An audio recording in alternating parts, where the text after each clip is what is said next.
past 2 episodes, we've looked at crises and crimes that caused short-term public relations headaches for Canadian colleges and universities in 2014. We've also looked at some more prolonged and self-inflicted PR nightmares caused by expense account abuses, subterfuge, and cover-ups.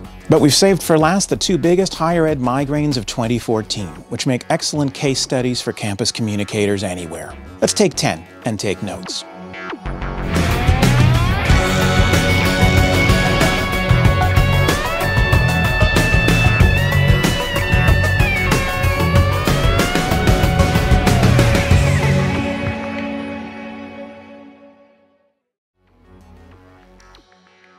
Genuine PR migraines are acute, prolonged, debilitating, and just refuse to go away.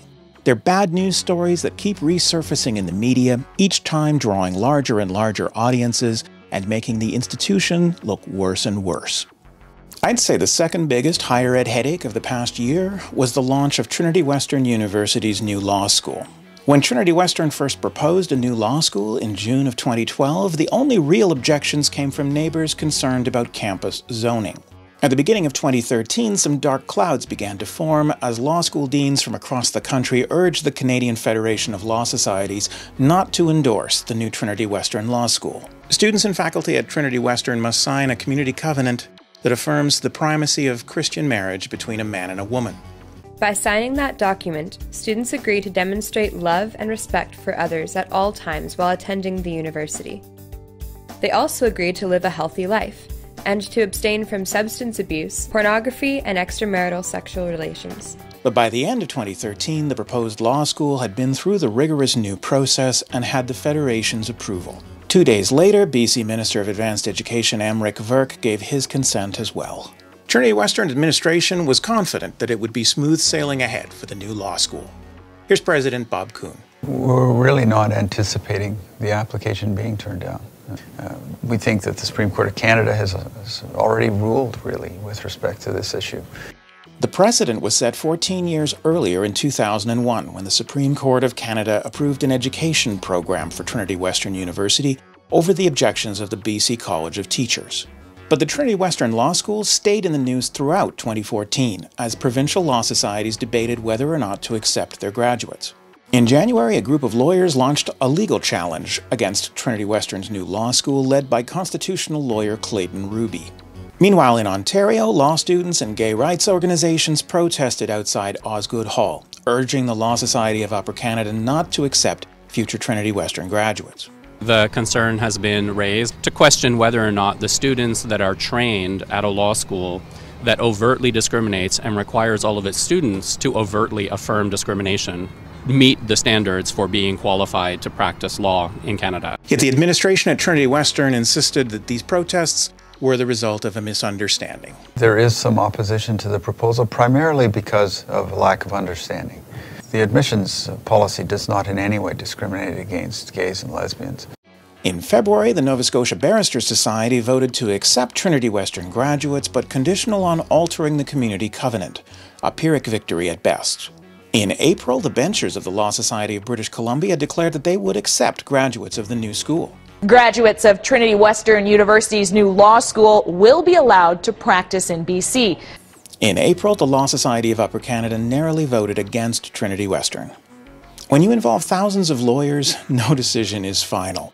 And so in June, the members of the BC Law Society petitioned to overturn the decision of the benchers. In July, the Law Society of New Brunswick approved Trinity Western's new school, but within 2 months, members passed a resolution demanding the decision be reversed. But in November, the BC Law Society reversed its original decision, opposing the school. BC lawyers have given the law school at Langley's Trinity Western University a collective thumbs down. The reversal outraged conservative media. This is a frontal assault on freedom of conscience and religion. In this case, it's the Law Society that is banning Christian lawyers. They're the real bigots. Within a month, Emeric Verk had rescinded his approval of the Trinity Western Law School.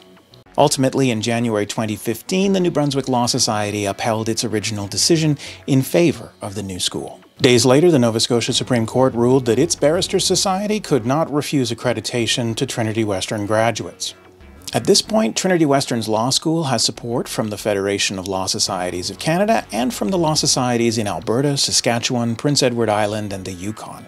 I'm pretty sure this story isn't over. Trinity Western will almost certainly appeal the decision.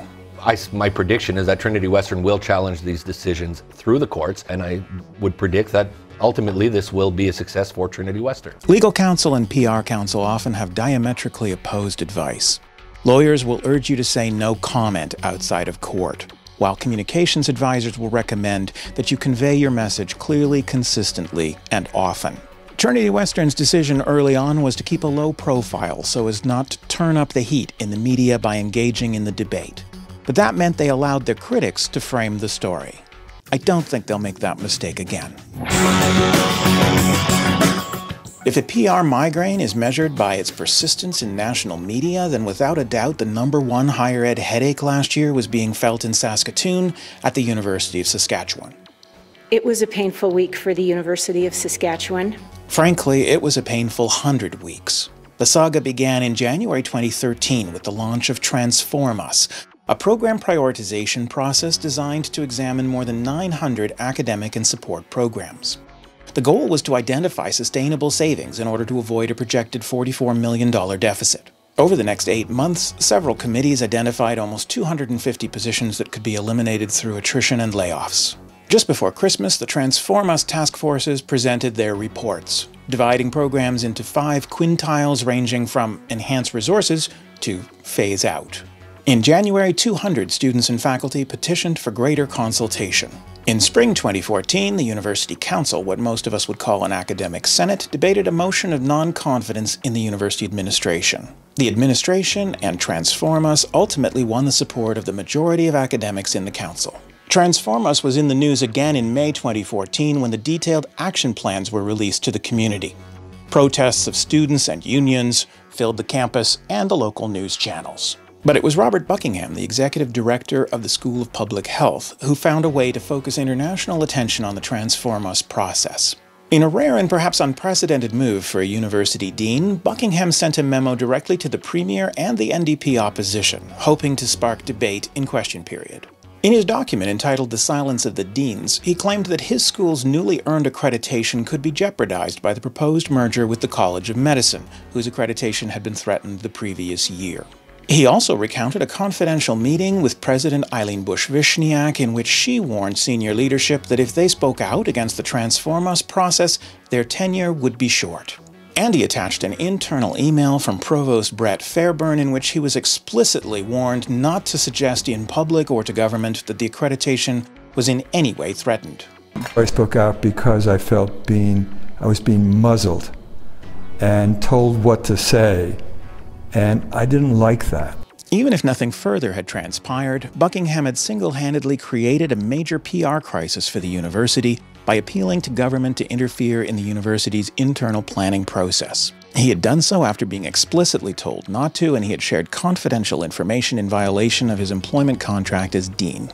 The provost convened an emergency meeting with Human Resources and University Communications. The group concluded that Buckingham should clearly be removed from his office as dean, but they also considered the precedent of Stephen Berman, once a tenured mathematics professor at the university. In 2003, the university had fired Berman, even though he had almost 30 years of tenure, for posting 65 anonymous comments about himself and others at ratemyprofessors.com. The critical posts were deemed to have destroyed trust within the department, and in 2006 a labor tribunal upheld the dismissal. And so the university fired Buckingham the next day, in a letter drafted by HR with some perhaps unnecessarily strong language. He was fired with cause, as dean and as professor, for breaching the confidentiality clauses of his contract.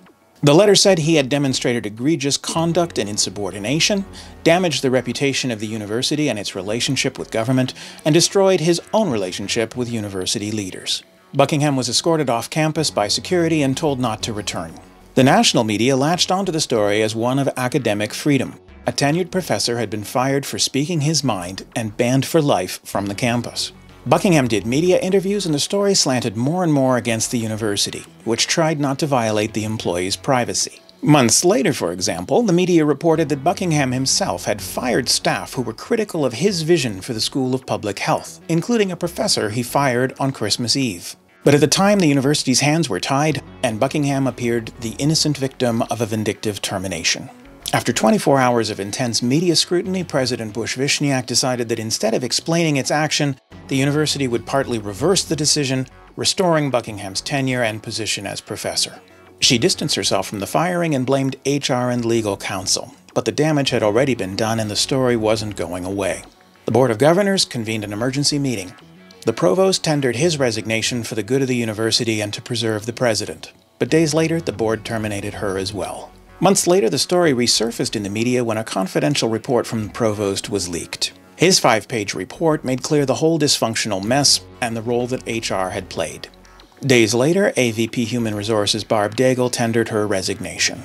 In September, the interim president laid TransformUS to rest permanently, indicating that changed financial realities meant it was no longer required. Ultimately, the university's massive PR headache was not the result of a single event, although the firing of Robert Buckingham certainly triggered the conflagration. University leadership was divided over TransformUS, deans were disgruntled, and the president was trying to impose a top-down management style. Unfortunately, one of Canada's leading research universities, with many fine scholars, an outstanding athletic brand, and arguably the most beautiful campus in the country, gained international recognition for dysfunctional management. No question, it's unfair, but that's how institutional reputations are created and defaced. Well, once again, our 10 minutes are up way too soon.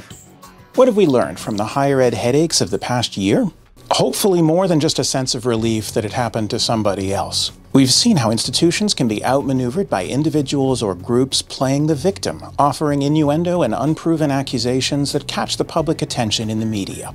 We've seen the power of loaded issues like sex, gender, gay rights, fraud, and censorship to capture national headlines. We've seen the way that compelling images or visuals resonate in the public imagination or even create a photo op that seems to speak for itself. And we've seen how the mainstream media, with their daily news cycles, overworked reporters, and appetite for scandals and sound bites, frequently report just half the story. We've seen that institutions frequently do themselves no favors by trying to respect confidences, keep internal matters out of the media, or refusing to engage in mudslinging. By and large, the media and the public don't have the patience for careful analysis or intellectual discussion. By the time the full truth finally comes out, nobody's listening anymore. I'm hoping that this podcast will let me move beyond just bringing you the daily headlines about higher education to presenting the big picture with more perspective and insight. I really hope you'll take a moment to leave a comment or drop me an email to let me know what you think could work best in this podcast. If you're watching on YouTube, I hope you'll subscribe to the Eduvation channel. If you'd rather get an email reminder and exclusive early access to future episodes of this podcast, please subscribe to the Eduvation Loop, my free email newsletter. And thanks again for taking 10 with me. I hope to see you next time. Next time on 10 with Ken, we'll take a look at some of the best new brand identities and marketing campaigns in Canadian higher education, and a few that sparked controversy and complaints as well. Join me as we explore some recent brand launches and misfires on the next 10 with Ken.